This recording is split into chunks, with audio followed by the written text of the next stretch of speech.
आपका एक वोट राष्ट्र हित में बड़े फैसलों का आधार बना है और इसलिए एक एक वोट जरूरी है। साथियों, इन लोगों ने जब जनादेश चुराकर सरकार बनाई, मैं महाराष्ट्र की बात कर रहा हूं, जनादेश को चुराकर सरकार बनाई तो विकास कार्यों से भी अपनी दुश्मनी निकाली। बुलेट ट्रेन का काम हो, मुंबई मेट्रो का काम हो, डेडिकेटेड फ्रेट कॉरिडोर हो, जेएनपीटी में कंटेनर टर्मिनल का काम हो, मुंबई से जुड़े हर बड़े प्रोजेक्ट को इन्होंने लटकाया, अटकाया और भटकाया। ये मुंबई के लोगों से दुश्मनी निकाल रहे थे। साथियों, मोदी का एक महत्वपूर्ण संकल्प है। मोदी मुंबई को उसका हक लौटाने के लिए आया है। आज दुनिया का आधुनिकतम इंफ्रास्ट्रक्चर मुंबई को मिल रहा है।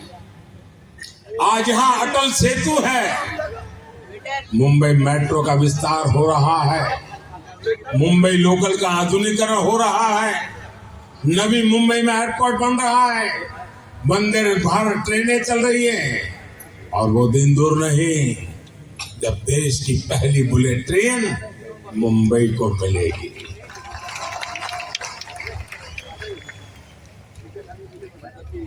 साथियों, आगे बढ़ते हुए भारत में एनडीए गठबंधन रोजगार के नए नए सेक्टर्स बना रहा है। पिछले 10 साल में आगे चले क्या भारत में 1.25 लाख से ज्यादा नए स्टार्टअप बने हैं। 8,000 से अधिक स्टार्टअप तो अकेले हमारी मुंबई में है। बीते 10 सालों में भारत मोबाइल मैन्युफैक्चरिंग में दुनिया का दूसरा सबसे बड़ा देश बना है। हम कभी मोबाइल फोन इंपोर्ट करते थे, आज हम मोबाइल फोन एक्सपोर्ट कर रहे हैं।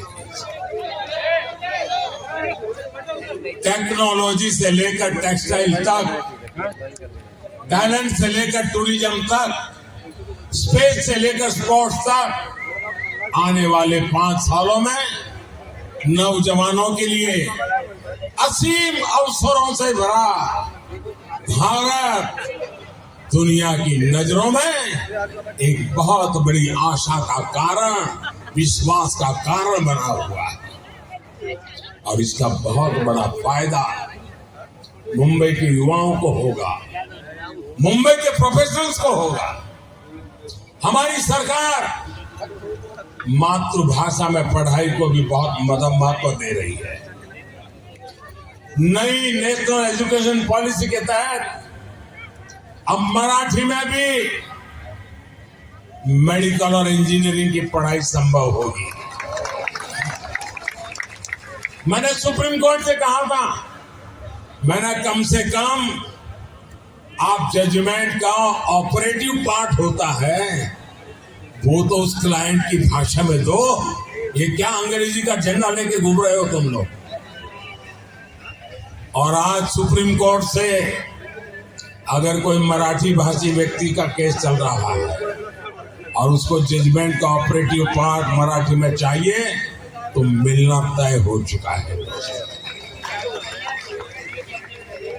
भाई और बहनों, शहरी मिडिल क्लास हो या फिर शहरी गरीब, ईज ऑफ लिविंग ये मोदी की प्राथमिकता है। जो झुग्गियों में रहता है उसको भी आज पक्के घर का भरोसा मिला है। सबके घर का सपना पूरा हो, इसके लिए मोदी सरकार हजारों करोड़ की मदद दे रही है। आज महाराष्ट्र के 45,000 से ज्यादा रियल एस्टेट प्रोजेक्ट्स रेरा कानून के दायरे में आए। मतलब इन्वेस्टर के लिए विश्वास का पक्का व्यवस्था मिली है। अकेले महाराष्ट्र में ही है 17,000 से ज्यादा इन्वेस्टर्स की शिकायतों का निवारण हुआ। साथियों, क्वालिटी हेल्थ केयर और सस्ता हेल्थ केयर ये हमारा फोकस है। और अब तो मोदी ने तय किया है, आप जो बेटे बेटी कमाते हैं ना, आज हर घर में बुजुर्ग होते ही हैं, माता पिता दादा दादी चाचा चाची नाना नानी, और 70 साल के बाद छोटी मोटी कोई न कोई बीमारी तो होती ही होती है। अब जो बेटा बेटी मेहनत करके कमाते हैं, उनके सामने चिंता रहती है, वो माँ बाप को संभालने के लिए तैयार है, लेकिन एक तरफ अगर बीमारी आ गई तो चिंता रहती है कि रोजमर्रा का जिंदगी कैसे गुजारेंगे और बच्चों की आशा अपेक्षाओं का क्या। हर कमाने वाले बेटे बेटी को चिंता रहती है। मोदी ने तय किया है, कोई भी व्यक्ति, हिंदुस्तान का कोई भी व्यक्ति जो 70 साल से ऊपर है, अब उनके बीमारी में उनके इलाज की चिंता उनके बेटी बेटी। निराशा को पाल करके बैठे हुए लोग हर पल हर चीज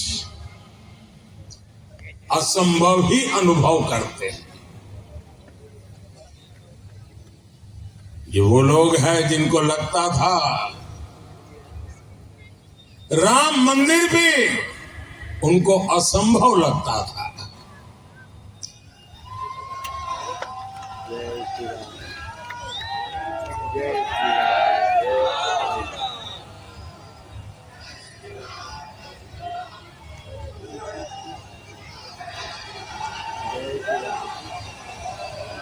साथियों, दुनिया को कभी न कभी इस बात को स्वीकार करना पड़ेगा कि भारत भूमि में रहने वाले लोग अपने विचारों के इतने पक्के थे, अपने इरादों के इतने पक्के थे कि एक सपना लेकर के 500 साल तक लड़ते रहे।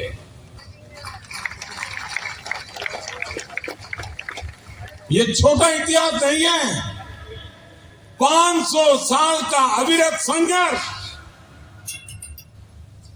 अनेक पीढ़ियों का संघर्ष, लाखों लोगों का बलिदान और 500 साल तक संजोया हुआ सपना आज रामलला भव्य मंदिर में विराजमान है। जय श्री राम।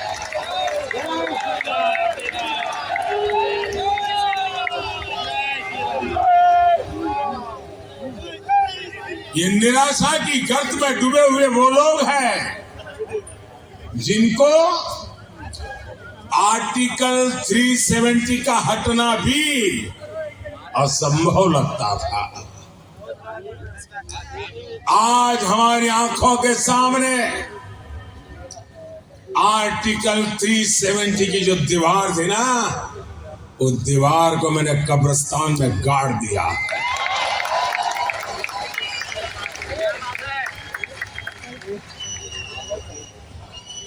और जो सपने संजो रहे हैं कि वे कभी 370 पुनर्जागरण करेंगे, फिर से लगाएंगे।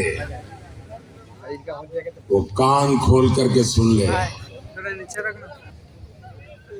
ये विरासत मामूली विरासत नहीं है। दुनिया की कोई ताकत दोबारा 370 नहीं ला सकती है।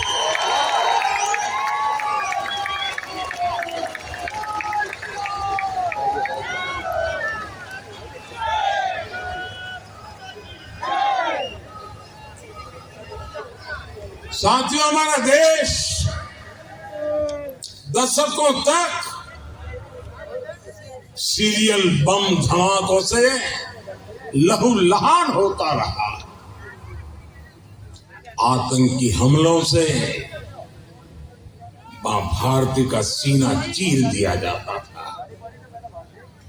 मुंबई जैसे हमारे शहर थर्राते रहते थे। एक ही गूंज सुनाई देती थी कि कहीं कोई लावारिस चीज दिखाई दे तो पुलिस को जानकारी देना। एयरपोर्ट जाओ, स्टेशन पर जाओ, हर जगह पे लिखा रहता है लावारिस चीज को हाथ पर लगाना, लावारिस चीज से चौकन्ना रहना। 10 साल हो गए, सुना है क्या? सब बंद हो गया कि नहीं होगा? ये इनको असंभव लगता था। और अभी राज बता रहे थे 3 तलाक। देश की संसद ने 3 तलाक को ही तलाक तलाक तलाक कह दिया।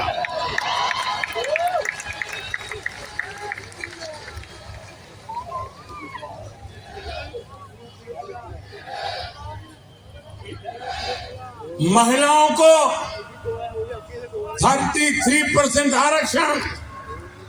40 साल तक इंतजार करते रहे लोग।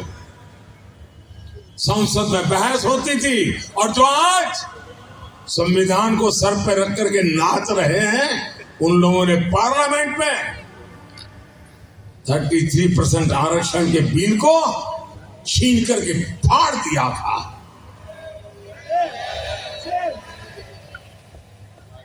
इन सब की छाती पे बैठ करके आरक्षण हुआ कि नहीं हुआ?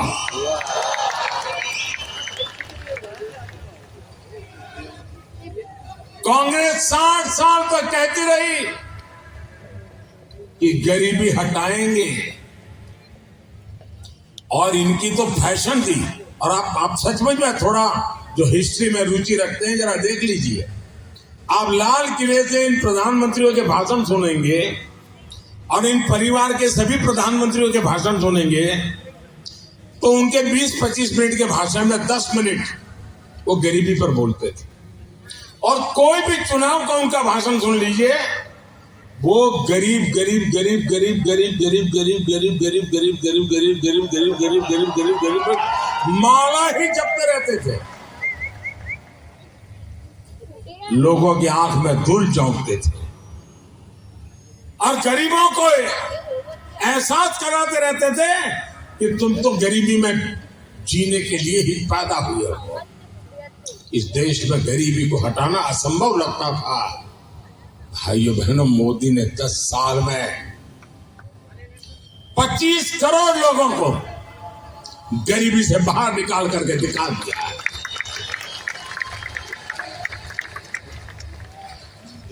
जो असंभव लगता था वो संभव हुआ कि नहीं हुआ? संभव हुआ कि नहीं हुआ? ये किसने संभव बनाया? ये किसने संभव बनाया? ये किसने संभव बनाया? कौन लिखत है? उसमें एक हिस्सा है संविधान के संबंध में लिखा हुआ बातें, दूसरा उसमें चित्रकाम है। वो सब मिला करके एक संविधान बना है और इन चित्रों में हजारों साल की हमारी विरासत को चित्रांकित किया गया है। इन्होंने पहला काम किया, पंडित नेहरू ने वो चित्र वाला संविधान अलमारी में रख दिया और सिर्फ मां के लिए बाद में उसकी आत्मा को उन्होंने चूर चूर कर दिया। अब ये लोग संविधान की पीठ पे छुरा भोंकने की कोशिश कर रहे हैं। मैं कांग्रेस को किसी दलित, पिछड़े, आदिवासी का आरक्षण कभी भी छीनने नहीं दूंगा। और ये मोदी की गारंटी है। भाइयों बहनों, मैंने लाल किले से कहा था, यही समय है, सही समय है, ये भारत का समय है। इस समय का चक्र तेजी से चलता रहे, इसकी बहुत बड़ी जिम्मेदारी मुंबई की है। हर मुंबई को मतदान करना है, सारे रिकॉर्ड तोड़ने हैं। भाजपा और शिवसेना के हमारे सारे उम्मीदवारों को विजयी बना करके दिल्ली भेजना है। हमारे एनसीपी के साथियों को, मैं नकली वालों की बात नहीं कर रहा, मुंबई नॉर्थ लोकसभा से श्रीमान पीयूष गोयल जी,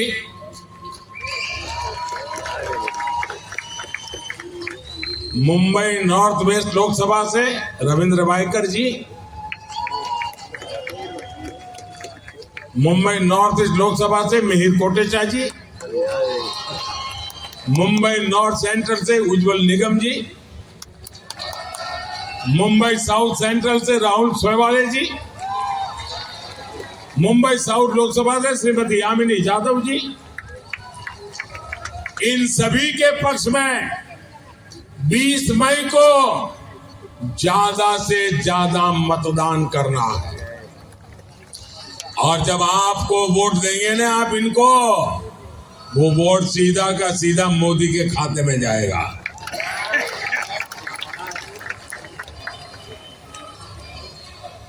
साथियों,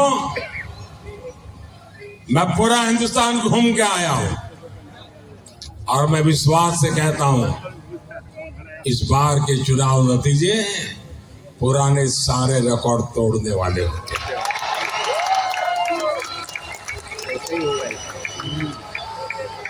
भारत एक बहुत बड़ी शक्ति के रूप में उभरेगा। 4 जून, और इसलिए साथियों, आप सबका सक्रिय सहयोग। मेरे साथ बोलिए, भारत माता की, भारत माता की, भारत माता की। बहुत बहुत धन्यवाद।